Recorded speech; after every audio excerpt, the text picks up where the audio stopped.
Too Much podcast, and I came in super quick because I'm from Queens, and that's how I get down in these streets. You know what I'm saying? You spitting all over the mic, ain't you? Pause. Whoa. Time out. Technical foul. Come back here. Pause. Whoa. Spaghetti right here. You Snack Daddy in the building. You know what I'm saying? Snack Daddy. You know what I'm saying? Yeah. You know what I'm saying? That's what they call me in these streets. I don't know who calls me that in these streets, but my name is Snack Daddy. You know what I'm saying? Dominicano Papito. Jose Cuerto. Alright, Trenton. The quartz crystal. Cuerto, not Cuervo. No. It's a different name. I'm Dos Sakis. Dos Equis? No, different. I'm Dos Sakis. You know what I'm saying? I'm a half Dominican, man. Chill out. Before I go outside and play baseball with some slacks on. You know what I'm saying? You on steroids? Like the rest of the Dominicans that be playing baseball? Yeah, talking about the views by Trenton are not expressed by the other two people in the podcast. I just want to throw that out there. I mean, no disrespect. Because you know what I'm saying? When they find you. No disrespect. When they find you, you know what I'm saying? And you can't prove you're Dominican, and I can, and they beat you down, I'm going to look at them like, hey, listen, I warned you. Just go back and look at the old MLB steroids test. Who all getting popped? All you gotta do is just look at that. Once again, the views expressed by Trenton Gray are not shared by the affiliates of the podcast, except for Little Mag. She may be with those affiliates, and she may be racist as well. That being said, Trenton, today is your day, man. Today is your day. Okay. You know what that means? What does that mean? That means if you keep playing, I might hit you with the D pause with the AY. Don't know what that means, but it means something. If it was a battle rapid. Listen, I said pause. But anyway, technical foul.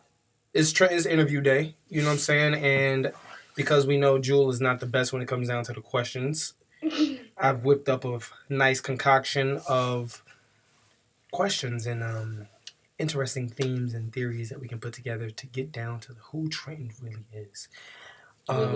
You may know Trenton is an avid cigarette smoker. That is not true. And he, of course, the first step is denial. We're not going to slander him, okay? Oh, we're not slandering him. But I'm sure by the end of this podcast, he will have smoked at least 30 cigs. Those who are checking out the YouTube vids that we now have available, they are available on YouTube because they are YouTube vids. And, we're going to get into it. Are you guys ready? Look up the KTG, or not the KTG, the Talk2Much podcast on YouTube and SoundCloud. Okay, actually, I don't think you put it under Talk2Much. Yeah, it actually says Trenton Gray. Yeah, and it says I don't know why it says Kwame interview. So that's the only way to find the video. I gotta pull it up. Hold on. It says Trenton Gray. I looked at it. I was like, Dad, he just take all the credit, huh? Yeah, I don't know why it's like that. Because when you typed it in. Because look, Talk2Much podcast right there. Yeah, but when you go to But it has my name under the video. Yeah, because that's what you typed in. I didn't type in Trenton Gray. Yeah, no, I asked you something with the account, and you typed in Trenton Gray, but I know it was kind of it happens. That's what I put it as, though. It happens. It happened to me with PlayStation. Yeah. So. See. Alright. Okay. Well, I don't know. Well, when you search it, it doesn't work. Anyway, are you ready for your interview, bro? Maybe. I searched it all separate. I didn't do Talk2Much like all as one. Okay. So that could be it. Are you ready? Maybe I need to work. We need to work on that. Are you ready? But yes, I am ready. Okay. Trenton Jermaine Gray. That's not my name. It isn't, but this is where we get serious. Are you ready? I'm very serious. I'm very ready. All right, man. So, tell me something about yourself. Where are you from? How old are you? I'm from Atlanta, Georgia. This guy. All right, well, all right. I'm gonna put a flag here. No, I'm from David, Tennessee. I'm 22 years old. My favorite color is green. Interesting. You know, not too many people I heard say that unless they were like making a money pun, like, oh, you know, because I love money. Interesting. No, my favorite color has always been green. I couldn't really tell you why it's always been green, but Is your favorite holiday St. Patrick's Day? No, it is not, actually. I don't have a favorite holiday. I really don't. Interesting. Well, people who know you're in school for journalism. Yes. What are you doing with journalism? I'm trying to become, like, on TV. You know, I always watch ESPN Sports Center, and watching that every day, you know, it made me want to become an anchor for Sports Center. Okay. But now things have kind of changed. I would like to be, I'd like to be an anchor, but even more now, I would like to be a producer as well, maybe a sports producer for for ESPN or any other station that would have me. Interesting. So what do you mean? Why have things changed? Just I realize that there's more than just anchoring and being on TV. There's other stuff that goes into it, and seeing the other side of stuff. I do this, Middle Tennessee News now, and looking at the other stuff that goes into it. I like to be a producer as well. Interesting. Interesting. So you've acquired some skills over the years. You said there's other things that you do. How has that journey been for you? It's been busy. It's been challenging, but I enjoy it. I'm at the radio station now. They're getting ready to do video. As I said, Middle Tennessee News. That keep me busy. But I just love the experience that I get from doing all of these things, and just feel like it makes me better. Interesting. Now, a lot of people, they get into college and they have a dream, and sometimes that dream turns in from a dream to a chore. Has that become journalism for you? It's been, it's been a little bit of a chore. Recording the games has been a little tiring. It gets a little monotonous. But doing the show, that's the part that I enjoy. Doing the show, and even though we're not quite live right now, I enjoy doing that because it's like we're doing it live, and I enjoy the rush that I get doing the show. Okay. Now, you record the games on the weekends and maybe during the weekday? Yes, I do. High school games will be the weekdays, and on the weekend it'll be MTSU. Okay, that's interesting. How do your family feel about that? Are they helping you stay on this path? Do you feel like this is something that you've been trained to do to stay steady? Have they aided in this with you? They support me. They support everything that I want to do, and they're just, I'm thankful that I have a family that supports me the way that they do. I don't know what I would do without them. They just they put the batteries in my back. You know what I'm saying? They keep me going through the tough times, through the rough times. They keep me going and keep me going on that path. And they help you so that this thing that's a chore for you sometimes, they help you see the light of it? Yes, and they encourage me, Okay. Even I'll tell them I'm like having a hard time, to be like, no, it's all right, it'll get better. So.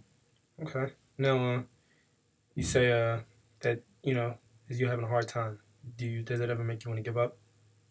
Some days I wonder if what I'm doing right now, it's been kind of busy, so I wonder if it's sustainable. But I'm gonna keep going until the wheels fall off. Okay. Before I interject, do you have anything you want to input? No, continue. When I have something to say, all right, well, go for it. Trend. So you're a family oriented guy, huh? Pretty much, yeah. Now, why is that? Because I enjoy spending time with my family, and I think they enjoy spending time with me. I think they enjoy spending time with me. I would hope so. But just the support that I get from them, and I just have a great time with them, and yeah. Now, I've been around you for a little bit. I get to see, you and your family interact. I see the support you're talking about. Now, I look at you and your father and your mother, and I see that your father is more like, even though he's a father figure, you have something unique where he's also like a best friend, just separated by age gap. Mm-hmm. How's that? It's funny because a lot of people are like, is this your brother? It's like, no, we're son and father. Yeah, we do pretty much everything together. Mm-hmm. Go to the barbershop, work out, shoot ball at times. Still the cornhole. Yeah, we do cornhole. We haven't been able to do that since it's been cold outside. You mean beanbags? Cornhole over here. I don't know who calls it beanbags. Some real losers must call it beanbags. Well, I've never called it that. That's the name that I heard. I'm from Queens. I never heard of it. Yeah, we call it cornhole. But yeah, we do we do everything together, and I'm thankful for that bond that we have. Now, with you and your dad's relationship, where he's like, real tight with you. Is it the same with your mom, or is it more of a motherly approach and y'all just share a mother-son bond? It's kind of different and kind of the same at the same time. She wouldn't be like a sister to you. It's a mother role, yeah. But it's also, that same mother-son bond that everybody talks about. Yeah, it's very, very nurturing, but at the same time, kind of like a best friend as well. She encouraged me, making sure I'm on the right path, and always there for me, always getting me stuff, always trying to get me something. But yeah. So okay, now we've got that. I've seen that your mom and your pops, they're very supportive, as you said, close bonds with them. Now, are there any traits that you've picked up from them and with these bonds that you have that help you in life right now, especially on the path that you're on? Um, well, I can say like my dad's mindset to things. Like he just tries to stay even kill no matter what. So I think I got that from him. You said even kill, Yeah, even kill. so it's a win-win Sorry for the people situation. that can't really understand. So you mean like a 50-50 or a zero lose sum or a zero sum game where there's no gain, there's no lose, it's even. Yeah, just pretty much even the whole time. Never really loses school. Um, if you do see him lose his school, It has to like be an extreme circumstance. yeah. Interesting. And from mom, um, I don't know. It's funny because there's like some small ways that I'm like my mom.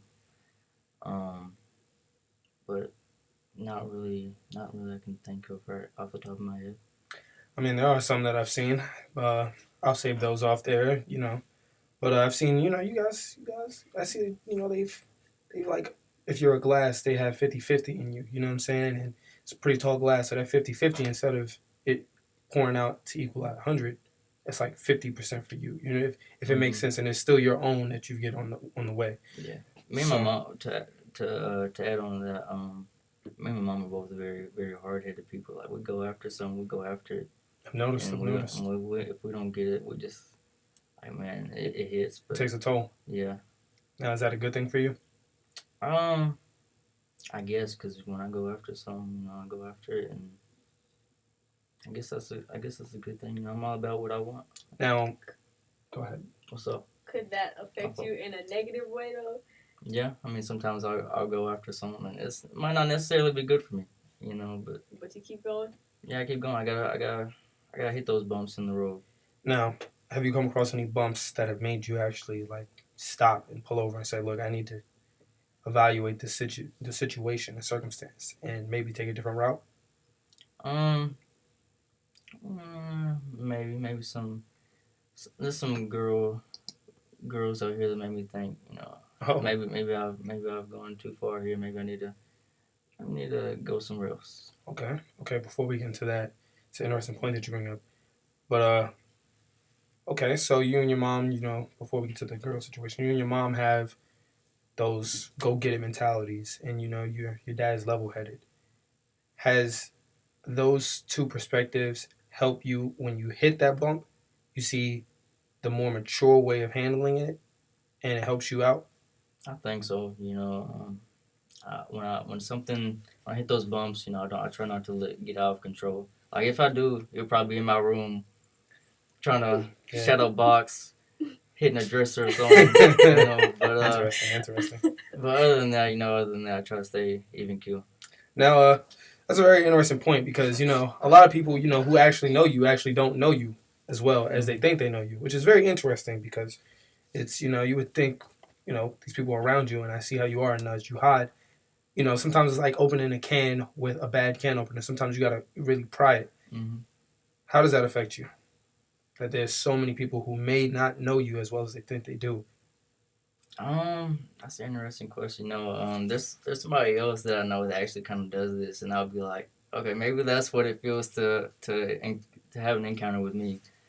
That's kind of a real feeling. But I hope it's not like that. But yeah, I'm trying to open up a little bit more to people, but at the same time, I got to really trust you to kind of open up to you. Now, let me ask you: is that because you are an only child? Yeah, I think that probably has something to do with it. Being an only child, you get kind of used to just being by yourself a little Do you bit. kind of So. long for that person, whether it be a female or a friend, where you have it that you can pour those thoughts out to and feel secure about it? I mean, not really because I do have those friends, but I mean, I have been single for a while, so I do kind of long for that. But I mean, when it comes, it'll come. But I So wouldn't really say I maybe long the for that right now. companionship from what you see from your parents, you hope to have that same thing. Yeah, I see what they have and how long that they've had it, and it's so for me, it's like the model of marriage. It's exactly what I want. So yeah. Very interesting because you say that, and that could be there's like certain key factors that we've all just kind of, if you take certain portions of each one, example, the maturity of your father, the go get it from your mother, the being an only child, the way he handles circumstances, all those together can accumulate, and you being the way you are now, and how it has led you to maybe wanting something at a faster rate. Example, you might want the marriage. You are only 22. Yeah, I wouldn't say I want that right now. I'll Or say you would want to reach that, but you're thinking about it at a certain point when most people probably may put it off because I'll, you have that level of maturity, possibly. I'll say this. I've always kind of had this idea. Like about 25, I'll be married. I'll probably maybe looking at a kid, maybe not. And I'll probably be somewhere in my career where I'm making a good amount of money, and I'll probably be on the path to having like I guess like a white picket fence kind of thing. But now my idea of that has kind of changed. Like I'll just get it when I get it. See, that's what I'm kind of getting at. You see the maturity level because you get to see it. So you're a little bit fast growth because if I notice that's one thing about you, you're very mature in circumstances where someone as such as other people, they may be a little bit more on the reaction side. You know what I'm saying? Mm-hmm. Which, one of your favorite quotes is, what does that solve? Or what, what difference does it make? Yeah. Yeah. I mean, certain people will do certain things and I don't understand it because it doesn't exactly accomplish anything. Like why are you acting the way that you're acting? Because it just doesn't solve anything. If I do something, I want to solve something. I want some good results to come out of it. Does every situation need an accomplishment? Not necessarily, but I just, I don't want to waste no time. I want my time to be used wisely. Make every second count. Yeah, make every second count. I don't want to waste no time. Time is your inventory. Very, like I said, there goes the maturity part again. Let's see. That's a very interesting point. Now that you say that, you said that you don't sometimes understand other actions. Mm-hmm. Do you see sometimes how you may have skipped over that part where you have to learn the hard way, or you kind of got the help to be mature? So does it help you be lenient with other people who didn't get to that maturity point, so they're going to their bumpy road right now? Are you a little bit more patient with them to help you understand? I try to be as understandable as possible. People handle things differently. Like I can see a certain situation somebody will handle it, and I'm like, I would handle that differently. At the same time, people will handle things differently. I try to understand that as much as possible. Do you let them go through that, or would you interject and offer your advice? I try to offer my advice as much as possible, but at the same time, I don't want to just budge in and be like, "Hey, do this or do that." Like, I feel like if they really want my advice, they'll come to me. Okay. Now, with this information, I want to take a couple steps back to the part where you say you don't know what it's like, or you see in one circumstance what it's like for people not to know and deal with you. When you say that it is not so many people that know you, or we've agreed on that, Mm-hmm. why do you want it to be that way, or why do you keep it that way now that you are aware how it is? It's just a trust thing.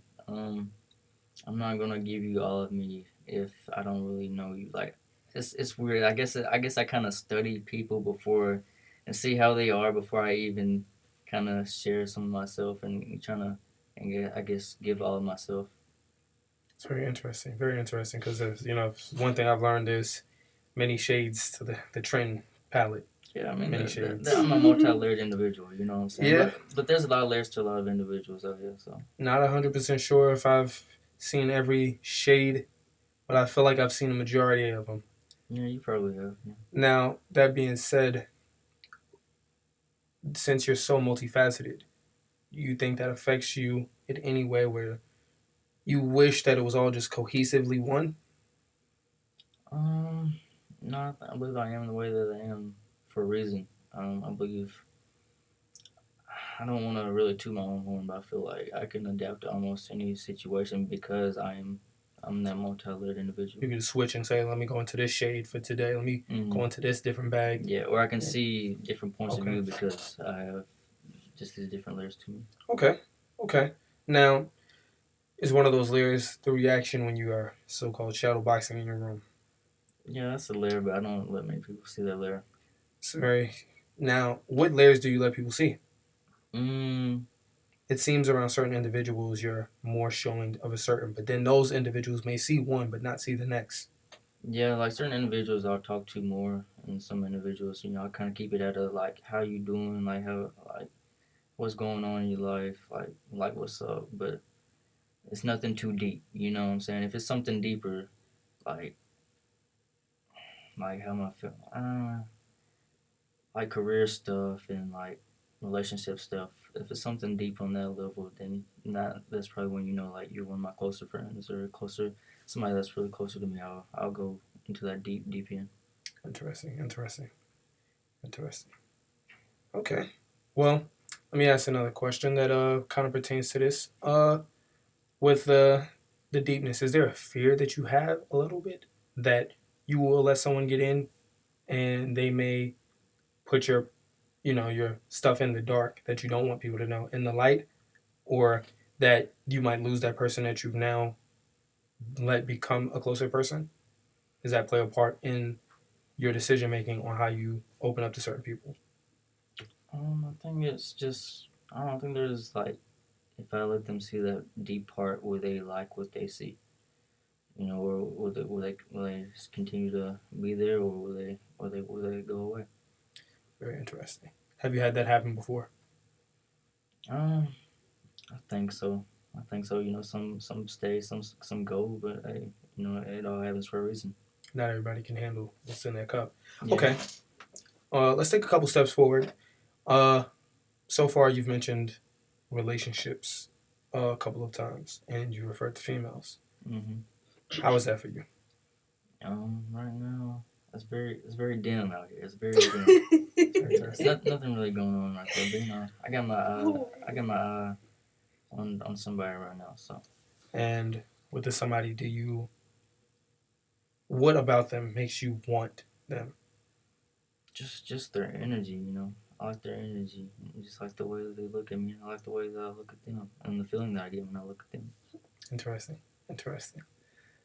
Yeah, I think that's something that most people miss out on today. You know, where everything's in a social media age, there are those who are less observant, and they get what they want through the text. They see what they see in person. They compare those two, and then they fill in the gap with the social media age. Yeah, I don't like that. I don't like the whole social media age, the whole all up in the phones thing. I'd rather come see you. I'd rather see you face to face. I don't want no text. I'd rather FaceTime, see you in person. I don't like the whole all that. Now you're very private about your love life, right? Mm-hmm. You don't seem to want to go for people who are, everybody's aware of it. Mm-hmm. Is there a reason why? I just don't like everybody all up in my business. Like, if I want to show you off, I'll show you off, no doubt about it. But you know, that's like what me and somebody else has is what me and somebody else has, not what me somebody else, all everybody else has. So you're a little on the old-fashioned side. Yeah, I guess you could say that. Are you willing to adapt if you come across someone who isn't at the same mindset as you, and though you want the face-to-face, they also want the flash kind of lifestyle where you're posting certain pictures, and even though you're showing them off, they might want you to, like I said, be a little bit more in the social media age for them. I mean, hey, I'm a journalist, so so I'm pretty much got to be on social media constantly anyway. So yeah, I mean that I can adjust to that. It doesn't really bother me that much. It's a good point that you mentioned that. There are a lot of radio personalities who, if they get to a certain point, want to keep that love life in private because you are in a very vast world where you're now opening the doors to a numerous amount of people. There are certain ways. Mm-hmm. Would you want to keep it like that since you are the journalist, and would that cause conflict that you can foresee and prepare for? I don't really see any problems whether I keep it under wraps or whether I don't keep it under wraps. If me and my girl up in the camera, then we all up in the camera. If we're not all up in the camera, we're not up in the camera. It's just whatever we want to do. I'm not worried about no problems that come with it. I'm talking about between the two of you. Would you see an issue where you like, okay, I want you to stay because the field that I'm in might be a little bit too harsh for you, and she's like, well, I want to, but or it might be vice versa. You know what I'm saying? Where you want her out, but she's like, the field is too harsh for her. Mm-hmm. Are you willing to make that adaptation? Yeah, I can adapt to that. I mean, it's us, Mm-hmm. So whatever she needs, I gotta be able to listen to that. It's very interesting. And like you said, you like to keep everything private, and you say only certain close people know about maybe your love life, and all. Do you share with these people, let's say the female, do you share with her the sentiments of how you are? Is she privy to this knowledge? Um, if I had if I had a girl right now, I would let her know these things. Well, I mean, the person that you say you're interested in. Does she know these things right now? Is she privy to the way that you are, and does she see it as not an accomplishment that she's made it to this point with you, but she sees, okay, this is a different kind of situation for him. I don't think so, but we haven't had the conversation, so. Interesting. So you have feelings for this person who, they just caught you. I wouldn't say feelings. You have an attraction. Yeah, you have an attraction to this person, and it caught you. But are you worried that she might be one of those people who leave when they see the real you? I don't worry about that right now, but I mean, that thought's always gonna be in the back of my head, no matter who it is. Interesting. So, what is it that you actually like in these females? Because you seem to have an opinion on how you like. You said that they push you to a certain point. What is it that you like and don't like that's affecting you? The lack of communication, or when I communicate, or it might seem like I communicate too much, or just the push and the pull. Like you'll pull me in, and it's like, oh no, you're too close, and you push me away, something like that. It's very interesting. And that stresses you out. Does it take you out of your element? Yeah, a little bit. But I bounce back like 2-3 days before 5. Interesting. Shout out to Big Sean. Okay. Well, let's take a step away from the females for a second. Now, that's another thing about you. You not everybody sees, but there are moments where you kind of it slips out a different side of you, such as you could be having a regular conversation and then 2-3 words in, out of nowhere, your whole mood switches, and then 2-3 words after that mood switch, you're back to normal. Mm-hmm. How does that go with you? Is it you accidentally release and you're ready to pull it back in, or is it this is out of my character? Let me keep it in character. I guess it's kind of like I'm gonna give you a little bit of something, but at the same time, I'm not gonna give you all of it. I gotta give you a little teaser. Okay. So you don't. I can't give him too much. I gotta keep him coming. So from what I'm getting from this conversation with you, there's a lot that you like to keep under wraps. Yeah, probably. And is that a burden? Sometimes it is. Sometimes I just want to let it all out. But. And do you know how you could let it all out? Yeah, by shadowboxing and hitting dresses. Yeah. Now I've noticed one thing about you. You like to take night drives and be alone, away from the world. Yeah, that's only when I'm going going to the gas station. Going to the gas station. That's only when I'm going through some mentally I'm not right. So I try to take a long drive and want to recollect and keep yourself together. Yeah, try to corral myself and get things back where it needs to be. It's very interesting. Very interesting. Okay, well, let's deviate from that path for a second. We've talked about the females. We've talked about your relationship with your family, friends, the different shades of you, and I think we're moving a little bit fast. So let's see, for example, you are you're a very, I'd say, ritual kind of person. Mm-hmm. Such as there's a certain way you go about your everyday life that doesn't change. Like a very patient driver. You kind of, take your time, you're patient to stuff, dry your hands a certain way, kind of like follow everything to a ritual and to a degree. Why is that? It's just the way that I've always done things. I don't know if it's really just like, okay, I gotta do it this way, I gotta do it that way. I think it's just something that I've just learned over time and just done over time. I've done it so many times, this is how I am. Are there any new rituals that you picked up since you've been in college? Yeah, rituals. Oof. Well, let's not use rituals, but there's any habits and routines that you kind of get into. Maybe, for example, you love Chick-fil-A. Certain days, I guess that's the way you treat yourself. You'll take yourself to Chick-fil-A. Is that like a routine that you've kind of picked up? Well, thankfully, since I've moved to Murfreesboro, I have the ability to go to Chick-fil-A whenever I want. I love it. So that's something new that I've been able to do. And ever since I've been in college, I usually take some naps when I can. Like before, I used to be like, oh, naps are for kids, but now it's like, okay, I'm gonna take a nap because I really need some sleep. Mm-hmm. So those are things I've kind of done. I go to the library more than I ever did. I don't read books, but I go to the library more than I ever did. That's interesting. Now, you go to the library. I know you spend like extreme amounts of time in the library. You'll be there for hours, maybe until they close, which is at 2 a.m. Yeah. What do you notice the time passing, or are you so focused on the with the projects that you may be doing, or your time away? You slip, everything slip past you. I see it, but I try not to focus on it. At the end of the day, I gotta get my work done. So I try to focus on that as much as possible, and not focus so much on the time that flies by. Okay. But here lately, I've been feeling like, man, I spent so much time in the library. I'm tired of being in the library so much. Very interesting that you say that. Because this is very shyness to you, huh? That's another shade. There are some reasons that I do want to be in the library. Yeah.